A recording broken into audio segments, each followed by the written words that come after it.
আসসালামু আলাইকুম। সবাই কেমন আছেন? আলহামদুলিল্লাহ আমরা ভালো আছি। যে যেখান থেকে আমার ভিডিওটি দেখছেন সবাইকে অসংখ্য ধন্যবাদ। আবারও বেশ অনেক দিন পরে আরেকটা নতুন ভিডিও নিয়ে হাজির হলাম।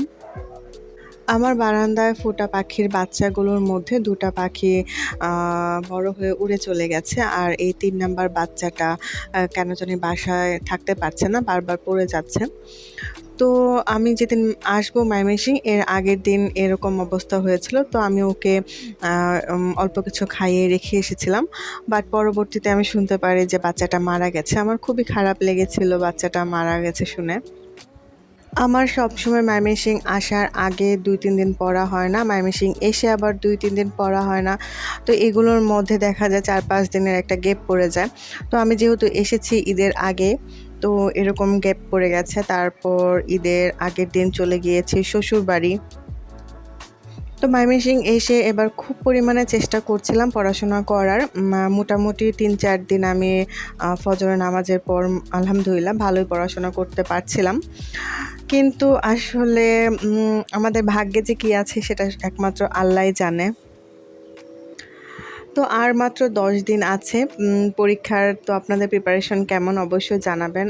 আর আমার প্রিপারেশন বলতে গেলে উম অত খারাপ বলব না, কারণ সিলেবাসটা মোটামুটিভাবে একবার আমি শেষ করতে পেরেছি। তো মোটামুটি প্রিপারেশনে আছি আমি। ময়মনসিং আসার পর দেখা যাচ্ছে যে আমার ছেলেটা অনেক বিরক্ত করছে। ও চাচ্ছে যেন আমি ওকে সময় দেই। তারপর ওকে ডাক্তার দেখানো হয়েছে। ডাক্তারও বলেছে যেন আমি ওকে সময় দেই। আর ও খুব জেদ করে, কান্না করে। আ রাতের বেলা দেখা যায় হঠাৎ ঘুম থেকে চিৎকার দিয়ে ওঠে। তো এইসবের কারণে আমি পড়াশোনাটা তেমন ভালোভাবে কন্টিনিউ করতে পারছিলাম না। ছেলের এরকম আচরণে আমি নিজেই ডিসিশন নিয়ে নিয়েছিলাম যে আমি পরীক্ষা দেব না, পড়াশোনাও করব না। আমি শুধুমাত্র আমার ছেলেকেই সময় দিব। খুবই ভেঙে পড়েছিলাম আমার ছেলের এরকম আচরণে। আসলে ও প্রচণ্ড জেদ করছিল। আর মানে ওকে এরকম আমি কখনোই দেখিনি এত জেদ করতে, এত কান্নাকাটি করতে। তো এইসব করতে আরও ৩-৪ দিন চলে গেছে। আমি ৩-৪ দিন একদমই বই খাতা নেই নাই, পড়াশোনা করি নাই। শুধুমাত্র আমার ছেলেকে সময় দিয়েছি। তারপর ঈদের আগের দিন চলে গিয়েছিলাম শ্বশুরবাড়িতে। আর শ্বশুরবাড়িতে যেহেতু আরেকটা বাচ্চা আছে, তারপর আমার ছেলে আর আমার জাল, আমার শ্বশুর-শাশুড়ি, দেবর। তো ওইখানে দেখা যায় যে আমার ছেলেকে রাখার মতো আমি ওরকম হেল্প পাই না। কারণ একজনের বাচ্চা আছে আর গ্রামের বাড়িতে দেখা যায় একটু কাজের পরিমাণ বেশি থাকে। তো ওইখানে আমি যে ৪ দিন থেকেছি আমার বিন্দু পরিমাণ পড়াশোনা হয় নাই। তো ঈদ কাটিয়ে যখন আমি আবার আমার বাপের বাড়িতে ফিরলাম, আমি আবার একদম খুব মনোযোগ দিয়ে পড়াশোনা করার চেষ্টা করছিলাম। তো মোটামুটি কয়েকদিন পড়াশোনা করেছিলাম, কিন্তু আবার দেখা গেছে আমার ছেলে আবার জেদ করা শুরু করলো, কান্নাকাটি করা শুরু করলো। তো আমি খুঁজতে থাকলাম আসলে আমার ছেলেকে কি এমন দেওয়া যায় উম যেটা ও পেলে খুব খুশি হবে এবং ওটাকে নিয়ে ও ব্যস্ত থাকবে। আর এই সবকিছুর প্রেশারে আমি খুবই মানসিকভাবে বিপর্যস্ত হয়ে যাচ্ছিলাম। আমি আসলে পড়াশোনার দিকে একদমই মনোযোগ দিতে পারছিলাম না। আমার বারবার শুধু মনে হচ্ছিল যে আমি পড়াশোনা করব না।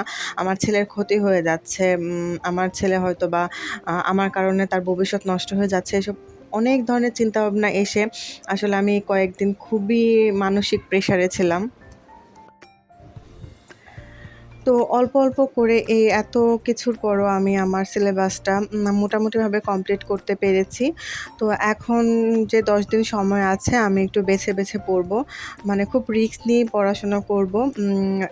খুবই গুরুত্বপূর্ণ টপিকগুলো জাস্ট পড়ে যাব। কারণ এখন সম্পূর্ণ সিলেবাস আবার রিভিশন দিতেও অনেক সময় লাগবে। আর যেগুলো পারি না ওইগুলো যদি নতুন করে আবার মুখস্থ করতে যাই তাহলে আবার সময় লাগবে। দেখা যাবে আমি মুখস্থ যেগুলো করেছি ওইগুলোই মনে থাকবে না। এজন্য আমি আবার ১০ টা অধ্যায় থেকে খুব বাছাইকৃতভাবে প্রশ্ন নিয়ে ওইগুলোই শুধু বারবার রিভিশন দিব।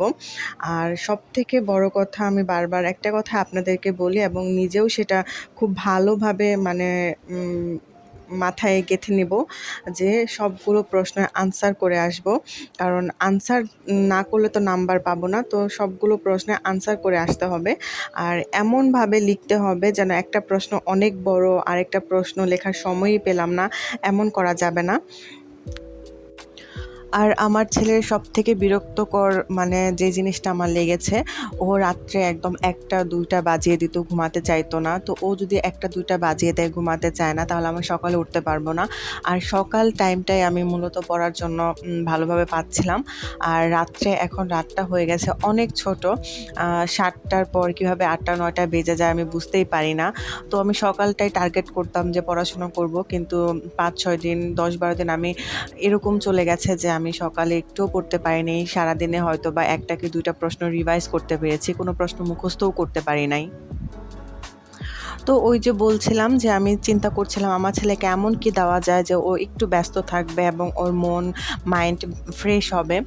তো অনেক কিছু চিন্তা ভাবনা করার পর ওকে অনেক খেলনা কিনে দিচ্ছিলাম, অনেক কিছু দিচ্ছিলাম। তো একবার খেয়াল করলাম যে ও পাশের বাড়ির বিড়ালের প্রতি খুব আগ্রহ দেখাচ্ছে।